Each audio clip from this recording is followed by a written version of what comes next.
네, 지수가 좀 위쪽으로 뻗어줘야 되는데 쉽게 위쪽으로 반등을 제대로 못 가져오고 있네요. 주식명가 MTNW 박용호 어드바이저와 함께하는 시간인데요. 박용호의 종목 레이더, 박용호 어드바이저의 레이더망에 포착된 이슈와 종목 집중적으로 보는 시간입니다. 어서 오십시오. 네, 안녕하세요. 지수는 답답한데요. 오늘은 어떤 이슈에 주목하십니까? 지수가 답답한데요, 정말로. 네네. 사실 최근 그래도 시장에서 나름대로 선방을 하고 있는 거는 반도체 관련 주가 아닐까라고 생각을 하는데, 지난주에 삼성이 메모리 테크데이를 개최를 했지 않습니까? 이 메모리 테크데이는 삼성전자가 지금 앞으로 무엇을 하고 앞으로 무엇을 할 것인가를 우리가 볼 수 있는 기회가 되는데, 이번에 삼성전자에서 메모리 테크데이를 하면서 크게 두 가지 정도를 보여준 것 같다라는 생각이 좀 듭니다.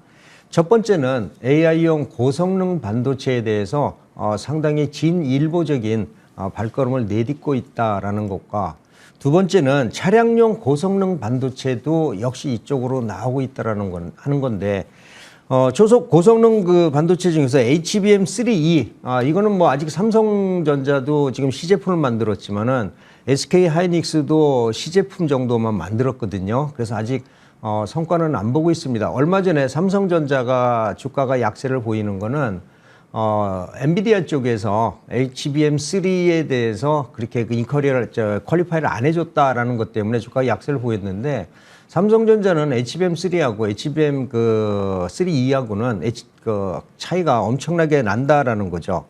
그래서 이게 보통 8기가짜리가 뭐 16기가 정도 되고, 속도도 전송 속도는 50% 정도 빨라지기 때문에 구태여 삼성전자가 HBM3E를 만들 수 있는데 구태여 안 하지 않았느냐라는 생각이 들어서, 시장은 HBM 관련주들의 아주 기가 막힌 반전이 나올 거다라고 생각을 하고요. 다음에는 이제 차량용 고성능 반도체인데, 이 차량용 고성능 반도체가 지금 자동차에 부착된 각종 센서를 보면은 저렇게 굉장히 많습니다. 엄청 많네요. 예. 저거를 다 취합을 해서 메인 컴퓨터 ECU에서 처리를 해주는데, 이걸 혼자서 ECU에서 센서를 받아다 처리하려면 어렵기 때문에 지금 어떻게 되느냐, ECU가 가운데 있죠. 그 옆으로 다른 센서들을 처리하는 ECU를, 소형 ECU를 따로 만들고요. 그 다음에 지금 여러분들이 보시면 빨간색으로 그어져 있는 게 저게 엔진입니다. 최종적으로 엔진을 구동시키기 위해서 ECU가 저렇게 작동을 하는 건데, 이런 것들을 위해서 삼성전자에서 SSD를 그 다음에 결합할 수 있는 SSD를 만들었다는 얘기는 앞으로 ECU 시장, 그러니까 스몰 ECU가 되겠죠. 서브 ECU가 되겠는데, 그쪽 시장이 굉장히 커질 수도 있다는 걸 삼성전자에서 간파를 하고 있다는 거고요.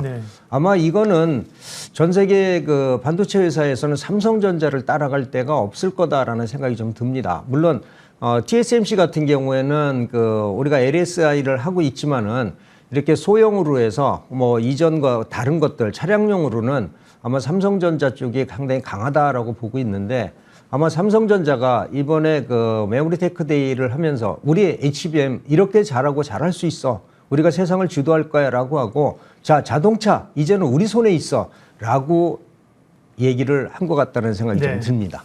이번에 공개한 초고성능 HBM3E의 이름이 샤인볼트입니다. 샤인볼트. 이름이 좋다 생각했는데, 가장 얼마 전까지 빨랐던 사나이가 우사인 볼트입니다. 우사인 볼트. 예, 맞습니다. 그래서 자기는 빠르다. 우사인 볼트에서 샤인 볼트를 따서 한 것이 아닐까, 개인적인 추론을 좀 해보고요. 반도체 업황에 대한 얘기들이 많은데, 업황이 정말 돌아 나오는 겁니까? 가격 동향은 어때요?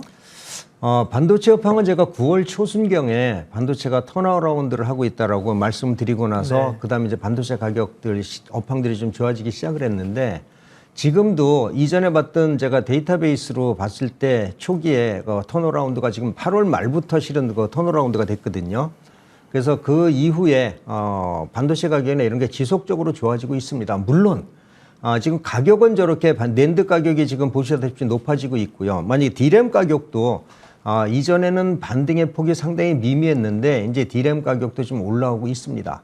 이건 가격은 올라오고 있고요. 수요는 조금 증가하고 있지만은, 이거는 앞으로 수량이 지금 엄청나게 늘어나고 있는 거는 아닌 것 같아요. 다만 삼성전자나 SK 하이닉스가 이전에 감산했던 부분을, 추가 감산했던 거를 좀 철폐를 하고 감산 물량을 줄이고 다시 양산 쪽으로 선회를 하고 있다는 점은 이제 수요가 증가할 거다라는 것을 우리들이 볼 수가 있는 거고요. 네. 자, 반도체 수출량도 벌써 2개월 전서 계속 지금 늘고 있습니다.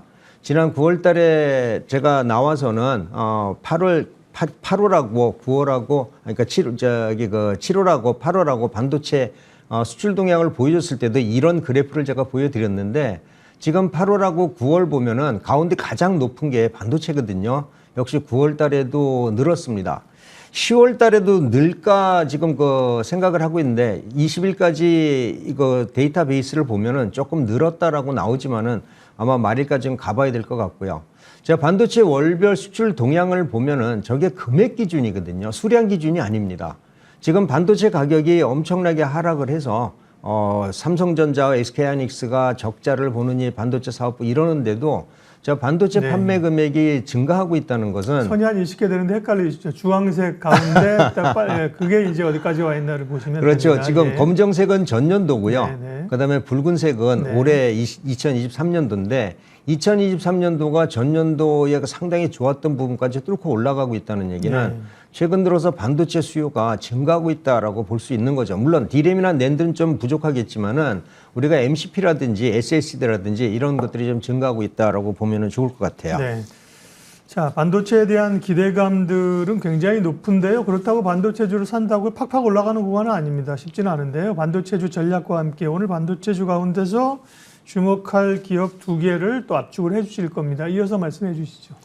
네, 반도체는 지금 현재는 제조업체들이 반도체 가격이 오르기 때문에 수익성이 가장 좋을 거예요. 그러나 그동안에 감산을 왔고 아직 양산 시스템이 안 들어가 있기 때문에 그 밑단에 있는 공정은 조립이라든지 부속이라든지 이런 것들은 아직은 3분기 실적을 기대치보다도 높게 보거나 이러긴 조금 어려울 건데 이게 지나고 나면은 아마 반도체 소재나 그다음에 DDR5 관련주나 HBM 관련주, 그다음에 또 다른 EUV 관련주 이런 것들이 실적이 3분기 이후에는 터닝 포인트가 나올 게 거의 확실하거든요. 그래서 주가는 2 내지 3개월, 3에서 6개월 정도 선행한다고 하면은 지금 정도부터 천천히 매집을 해둬야 나중에 실적이 4분기 실적이 좋아질 때 추격 매수하지 않는다라는 말씀을 드리고 싶고요.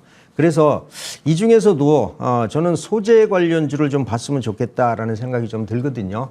그리고 또 DDR5가 시장에서 앞으로 역할이 굉장히 커질 것 같다라는 생각이 들어요. AI 반도체가 만약에 활성화가 된다고 하더라도 D램이 없으면 쓸모가 없거든요. 그래서 지금은 아직은 아니지만은 D램이 수요가 늘어나면서 인공지능이라든지 그다음에 자율주행이라든지 이런 쪽의 반도체가 늘면서는 D램의 수요가 폭발적으로 증가할 확률이 높다는 점에서 우리가 DDR5주도 관심을 가졌으면 좋겠다라는 생각이 좀 듭니다. 네, 2개 기업 압축해 주신다고 말씀드렸습니다. 네. 일단 소재 쪽에서는 EUV도 있고 그다음에 우리가 얘기하는 포트레지스타, 그다음에 슬러리, 이게 복합적으로 반도체 소재를 생산하는 동진세미캠입니다. 동진세미캠도 주가가 최근에 아주 탄력적이진 못하지만은 최근 시장 대비는 굉장히 강한 편입니다. 9월 달부터 주가가 하락을 하기 시작을 했는데도 이 주가는 다른 주가들은 한 20-30% 하락했는데 그래도 버티고 있는 거는 반도체이기 때문에 버티고 있지 않았나 생각이 좀 들고요. 1차적으로 실적은 3분기보다도 4분기가 훨씬 좋아질 거다라고 생각을 합니다. 목표가는 한 38,000원 정도고요. 그다음에 지지이탈가는 3만 원 정도 제가 설정을 해드리도록 하고요. 그다음에 다음 종목은 DDR5 관련주인 아비코전자입니다. 이 아비코전자 같은 경우에는 인덕터하고 저항기 등 이렇게 수동소자를 생산하는데, 물론 수동소자 생산하는 데가 삼성전기도 있습니다만은 삼성전기 혼자만 삼성전자에 단독 납품을 하지는 못할 거예요. 그리고 SK하이닉스도 있기 때문에 아비코전자는 우리가 얘기하는 심텍과 같이 DDR5의 가장 큰 수혜주다라는 점을 여러분들이 보시면 좋을 것 같고요. 그래서 이제부터 관심을 가져야 될 종목들 말씀을 드렸고요. 아비코전자는 1차 목표가는 2만 원 정도, 지지달가는 13,000원 정도 기준으로 해서 천천히 모아가시면 되겠다라는 말씀을 드리겠습니다. 반도체 얘기했고요. 동진세미캠과 아비코전자로 관심 종목을 압축해 주셨습니다. 아비코전자는 앞서 허반석의 모멘텀 투자 관심 종목하고도 겹치네. 비슷하게 좋게 보시는 거죠. 예. 박용호의 종목 레이더 주식명가 MTNW 박용호 어드바이저 함께했습니다. 고맙습니다. 네, 이슈 앤뷰 오늘 순서는 여기까지 하겠습니다. 함께해 주셔서 고맙습니다.